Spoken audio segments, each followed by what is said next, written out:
Fala, gente, tudo bom? Vamos já tomar a lição, né, que a gente estava tendo, a aula 1, que a gente teve semana passada. Hoje a gente tem a aula 2 gravada, porque a gente tem a remota paralelamente. Tivemos em fevereiro, tecnicamente, as presenciais, né, que eu que fui, na verdade. Só lembrando que na próxima semana, no Google Classroom, vocês vão ter um pedacinho do livro Sistema Organizacional, Sistema, Organização e Métodos de Exterminados, só o capítulo que nos corresponde, tá? Vai estar lá no Google. Para quem está chegando agora e está assistindo esse vídeo é de uma turma da Faculdade de Ciências Humanas de Cabo Santo Agostinho, uma turma extra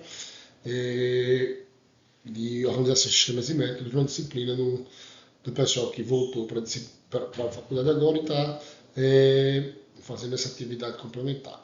Então aqui a gente tem um pouquinho da história, né? A gente parou na aula passada um pouquinho da história de como a TI, o sistema de informação, ele é útil para os negócios e a administração. Então, a partir de 1950 e 60, temos os sistemas de processamento eletrônico, processamento de dados. Se você pegar isso aqui, por exemplo, essa pirâmide ou esse cronograma histórico, para o exército ele tem um tipo de aplicação. Às vezes eles se coincidem, às vezes ele tem aplicações diferentes. Né? Que para os negócios, normalmente, os sistemas de informação eles processavam dados em 1950 e 1960. Em 60 e 70, era um sistema gerencial que gerava pequenos relatórios pré-especificados para apoio e tomar de decisão. 70 e 80, 1970 a 1980, esses sistemas de apoio foram aprimorados. Tá? Então era ad hoc, era interativa, o processo de tomada de decisão gerencial. Quando você vai para 1880, 1980, 1990, você já tem uma computação do usuário final, você tem o comecinho da chegada dos laptops e dos computadores de casa ao consumidor final, né? Então o usuário ali colaborando, podendo trabalhar dentro de casa, tá? Sistema de informação executiva com informações críticas para a alta gerência, suporte de usuário baseado no conhecimento e sistemas de informações estratégicas para gestão de produtos e serviços. Tá? A partir de 1990 até 2000, você tem aí um sistema de comércio e negócios eletrônicos, começando ali o eBay, começando o Craigslist, algumas operações das empresas na web. A partir da década de 2000, a gente tem uma ampliação desse comércio. Então a gente tem exploração de dados, interfaces mais ágeis, gestão de relacionamento com o cliente, gestão de cadeia de suprimento. A gente, se você voltar um pouquinho aí para 1980, você tem aí os supermercados, os caixas registradores fazendo a parte de registro, né, de produtos. O comércio eletrônico a partir de 2000 é muito forte. E se você pegar um recorte de 2010 para frente, mais preciso, 2012 ali, você tem a substituição, ou não vou falar substituição, mas eu vou substituir a palavra substituição. A gente tem a ocupação do espaço do notebook ou do laptop, né? Normalmente em inglês é laptop, e do computador de casa pelo smartphone. Tá? Então o smartphone ele começa a tomar um pouco do, do espaço que é do computador e do notebook. Tá? Eles começam a ser concorrentes. Dentro de hoje em dia, você faz compra, manda e-mail, tira foto, manda áudio, se comunica, liga, faz videochamada, tudo dentro de um smartphone.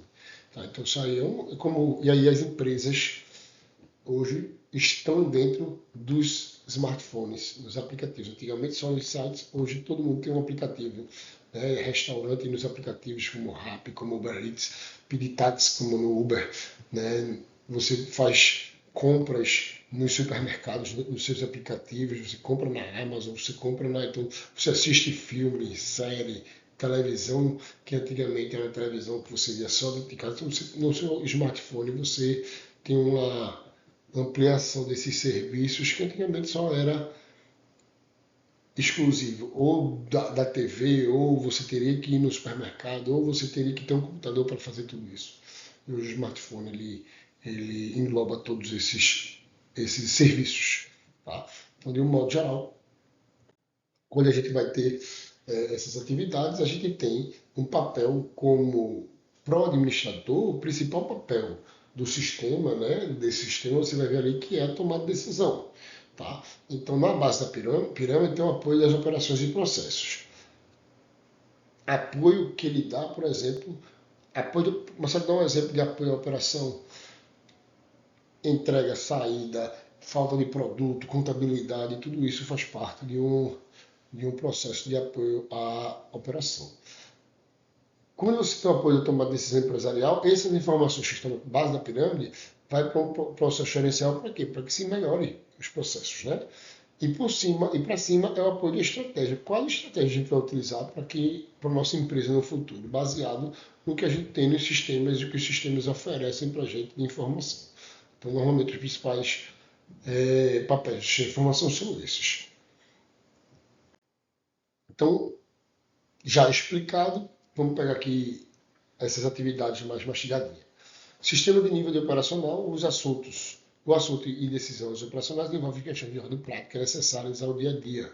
Nesse nível, trabalha-se com dados brutos, uma vez processados, darão origem a informações elementares e pontuais. Né? Falta de equipamento, falta de produto, um erro de caixa. Então, normalmente são o sistema operacional. Ele acusa mais rápido no dia a dia. Tá? Os sistemas operacionais, nesse nível, normalmente servem para isso. Tá? No nível tático, ali no estratégico de nível gerencial, funciona como intermediário que traduz decisões estratégicas e ações que serão desenvolvidas no nível operacional. No desenvolvimento de ações táticas, trabalha-se com uma dimensão um pouco mais ampliada do tempo. Né? Então, eu disse ali que é operacional, você detecta rápido se está faltando caixa, se determinada peça está faltando, se determinada máquina parou, né? Se determinado produto ainda não chegou. Quando você está no nível tático, essa decisão é um pouquinho, e você tenta solucionar no dia. No nível tático, não. No nível tático, você vai perceber, por exemplo, que durante um mês, muito produto de determinada classe está sendo procurado e não está tendo nas lojas. Então você vai tomar uma decisão daqui a 2 meses de comprar mais aquele produto para que não venha faltar. Então, esse sistema, esse intervalo que a gente tem da tomada de decisão, normalmente está no nível tático, após você analisar dados do sistema operacional que se tornaram informações interessantes ao nível tático. Tá? Então, o nível tático, o fluxo de informação amplia-se horizontalmente, obtendo inputs de outros sistemas ou módulos localizados no mesmo nível hierárquico. Já no estratégico, então, nesse nível, as decisões são mais abrangentes e de longo prazo, sendo que suas consequências têm um impacto maior para a empresa. Geralmente, as decisões são bem menos estruturadas e levam em consideração uma série de fatores, tanto internos quanto externos, procurando estabelecer um panorama ou cenário e facilitando equacionamento de questões, ou seja, a gente vai pensar em longo prazo. Vamos pensar, baseado nessas informações que a gente tem, como a gente vai decidir a estratégia para daqui a 5 anos, daqui a próximo ano, por que faremos isso, e os sistemas de informação subsidiam essas informações para a tomada de decisão. Tá? Então a gente tem aqui, mais ou menos como funciona a tipologia, né, uma outra tipologia. Então a gente tem um sistema de informação, temos sistema de suporte gerencial e temos o sistema de suporte às operações. Sistema de processamento de transição, sistema de controle de processo, sistema de colaboração empresarial. No sistema de suporte gerencial temos suporte de informações gerenciais, sistema de apoio à decisão e o sistema de informação executiva. Então tudo isso aqui a gente cria um sistema de especialista, um sistema de gestão de conhecimento, um sistema de informação estratégica e um sistema funcional do negócio. Então, essa hierarquia dos sistemas de informação permite, tanto para a área operacional como a área gerencial, trabalhar de forma mais eficaz. Tá? Então, quando a gente está trabalhando todos esses processos aqui, a gente tem essa integração. Marcelo, um sistema trabalha sem o outro, veja mesmo, normalmente ele até trabalha, tá certo? E o sistema de suporte à operação ele trabalha sem o sistema de suporte gerencial. Porém, esse daqui dá suporte às decisões desse, e esse daqui determina o que esse aqui vai fazer no futuro. Tá? Então, é tudo integrado. Tá? Ele pode trabalhar num período realmente sem estar integrado, sem estar interagindo, mas não tem lógica de um não estar colaborando com o outro. Tá? Então, normalmente, eles estão colaborando entre si. Apesar do desenho, a gente tem essa pequena divisão porque facilita o entendimento do processo. Aqui é um resumo, né, do que a gente falou agora. É bom. Depois vocês podem dar uma lidinha, né? Então, o que é o que os sistemas fazem, o sistema de suporte à operação, gerencial e outras categorias. Isso aqui a gente vai falar de um modo geral de cada um. Tá? Então, vamos para os conceitos básicos. O que são dados? Dados são fatos não trabalhados. Quem está estudando essa disciplina do OSM, no passado já deu estatística, acho que foi com o professor Orlando. E vocês estudaram um negócio chamado tabela primitiva. O que é uma tabela primitiva numa pesquisa? Imagine que você vai fazer uma pesquisa num colégio infantil e você aleatoriamente vai escolher os alunos a perguntar qual a idade que ele tem. Então você chega para uma entrevista. Qual a sua idade? 3. Aí você bota lá no papel, 3. No outro, 6. Você bota o 6. No outro, 9. No outro, 10. No outro, 14. No outro, 2. No outro, 5. No outro, 7. No outro, 9. Então, esses dados, eles vão ficar numa folha de papel e você vai ter se você não tiver numa tabela organizada, você vai ter um bocado de número ali sem saber quantos você entrevistou, quem é a idade que mais se repete, etc. E tal. Então, esses dados estão ali não trabalhados. Tá? Você tem uma folha de papel, vários nomes.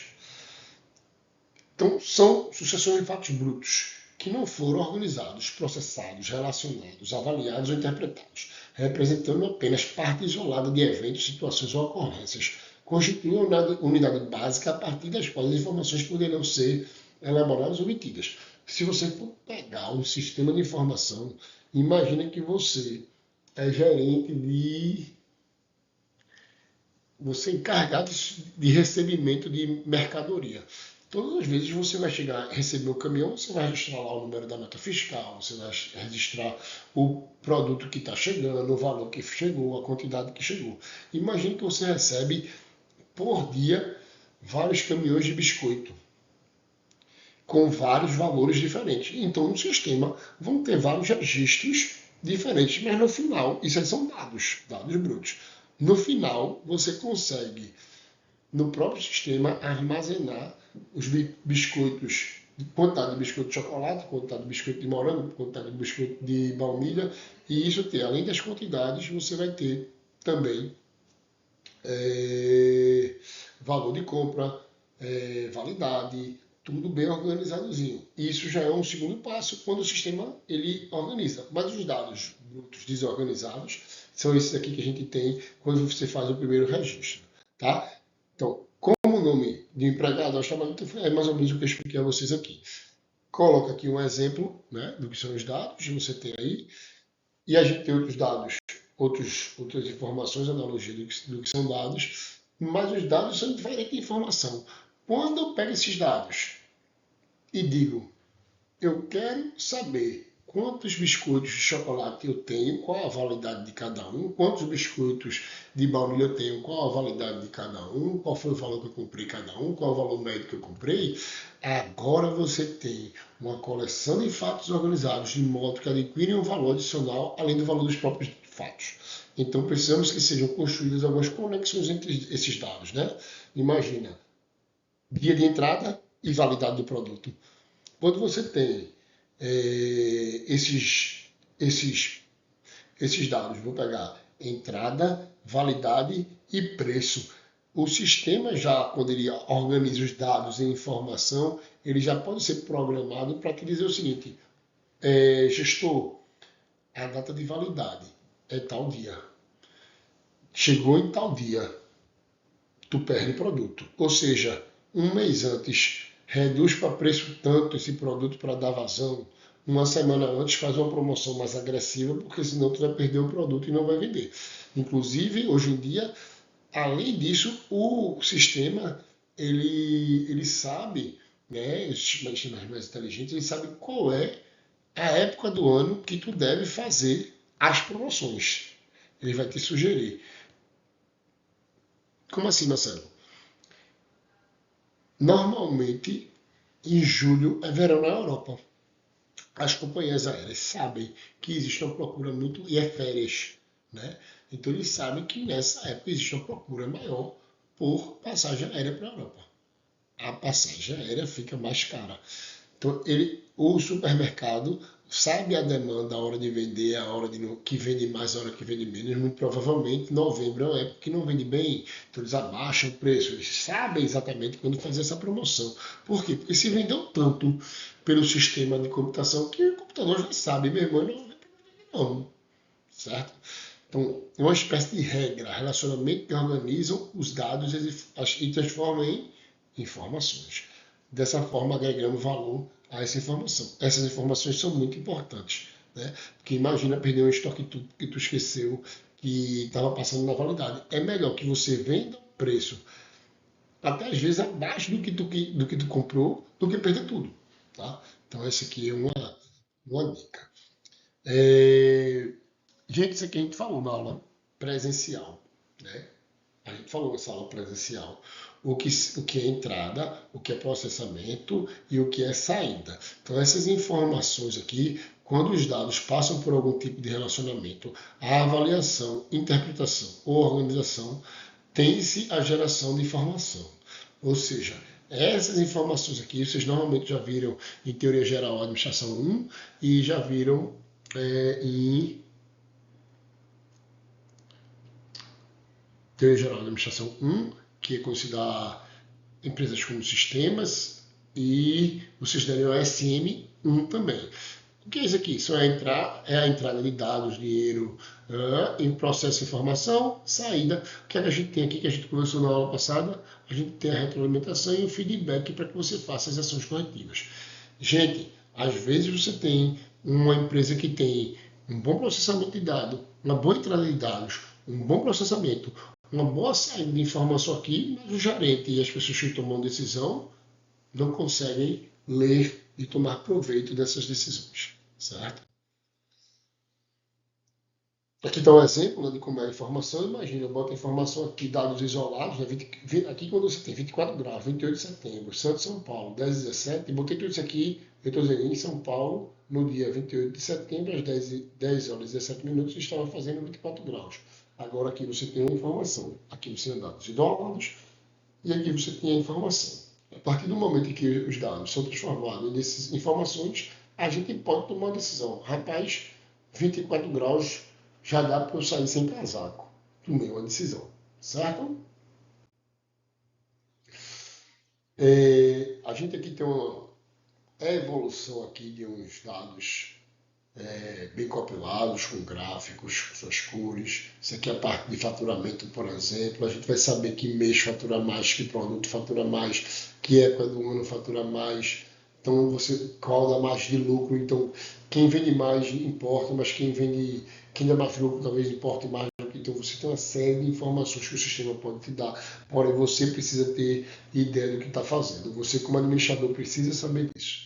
Tá? Então, dados dessa informação, são uma analogiazinha, né? Uma informação obtida a partir do relacionamento de diversos dados. Dado é um tijolo, o que permite concluir que a informação é uma parede composta de tijolos relacionada à organização da maneira do 48. Lembre-se, uma pilha de tijolo não constitui uma parede. Um simples agrupamento de dados não constitui informação. É preciso que esses dados estejam classificados, filtrados e organizados para se ter a informação concreta para tomar uma decisão, certo? Aqui a gente tem outro exemplo, né? Que é a empresa de negócios. Então aqui a gente tem estratégia, processo, estrutura, cultura da empresa. Então a gente tem alguns desafios do negócio da TI. Então, requisitos de velocidade, né, flexibilidade nos ciclos de desenvolvimento de produto, produção, entrega, reengenharia, integração do negócio eletrônico, tudo isso com o uso de internet, intranets, difusão de tecnologia, tudo isso a gente vai criar um negócio, a gente vai criar um valor para o cliente. Tudo isso aqui que a gente tem da empresa entra no sistema de informação e, tecnicamente, o TI, a tecnologia da informação, ela vai gerar um valor para o cliente. Uma semana atrás, eu comprei umas camisas para trabalhar numa loja de camisa, de roupa, né? Mas ela vendia basicamente camisas de botão.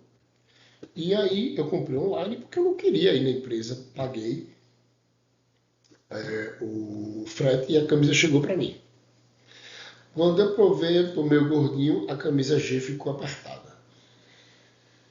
Então, eu entrei em contato com a empresa e a empresa me respondeu rapidamente e me deu duas opções. Uma era eu mandar pelos correios e a outra devolver pelos correios e a outra eu ir na loja física. Só que o sistema do correio estava fora do ar. E eu tive que ir na loja física. Eu fui a contragosto, porque eu não queria ter ido na loja física. Se eu comprei online, eu fui para trocar a camisa, aí eu gastei R$ 15 para entrega pelo Sedex. O Sedex não estava funcionando, só funcionava até nessa sexta-feira agora. E eu tinha que usar a camisa quinta-feira, hoje, e como é que se diz? E eu tive que gastar gasolina, tempo e estacionamento para ir na loja que eu não queria ir. Então eu gastei duas vezes. Então o valor. Aí quando eu cheguei na loja, para acabar, quando eu cheguei na loja, a loja era bem bonita e tal, e tinha um bocado de gente trabalhando num tipo um cowork. Eu fiz, eu achei aqui uma loja, um cowork de computador. Não, não, não. Esse pessoal aqui tem umas 8 ou 9 pessoas trabalhando. Esse pessoal aqui é do meu. O atendente é do nosso call center, das vendas digitais, tal, não sei o que lá. Aí eu fiquei pensando, o cara criou um call center, vende bem e tal, mas o valor do cliente, que quando a roupa chega ruim ou chega amassada, ele não tinha um motoqueiro, tinha quase 15 funcionários e não tinha um motoqueiro para levar a roupa para o cliente trocar, para ver se estava bom e tal, não sei o que lá. E aí eu fiquei pensando, será que isso aí, em vez de ter uma pessoa lá, não dava para ele botar um motoqueiro para levar a roupa para a pessoa ver, porque vai acontecer muito de você comprar uma roupa e não gostar. Se comprar um sapato e ficar apertado, e você não gostar de determinada roupa. Então, qual é o tipo de ação para criar valor ao cliente? O TI ela te dá essa informação porque eu reclamei. Eu disse, ó, não queria ir aí. Eu gerei essa informação. Será que eles vão ter essa preocupação? Porque quem compra online não quer ir na loja presencial trocar, né? Então, se a opção é só essa, gera um problema para eles o valor que o negócio tem. Eu não compro mais na loja lá, porque eu só compro se eu for pisar presencial. Se for online, eu não vou nada, porque se vier com defeito ou se eu não gostar, eu vou ter que ir presencialmente trocar. Eu tive duas outras lojas que eu comprei, achei ruim, eles foram lá, mandaram um motoqueiro, trocou e eu não tive nenhum problema. Então é isso, turma. A gente tem revisando aí, né? Então eu tenho essas questões que eu vou deixar para vocês responderem. Qual a diferença entre dados e informação, que são sistemas de informação, como pode ser utilizado para a construção da vantagem competitiva, como se dividem e por quê, e qual a importância para a organização. Na aula presencial, eu vou falar um pouquinho na aula remota, eu vou falar um pouquinho para vocês dessas questões. Tá bom? Valeu, turma, um abraço.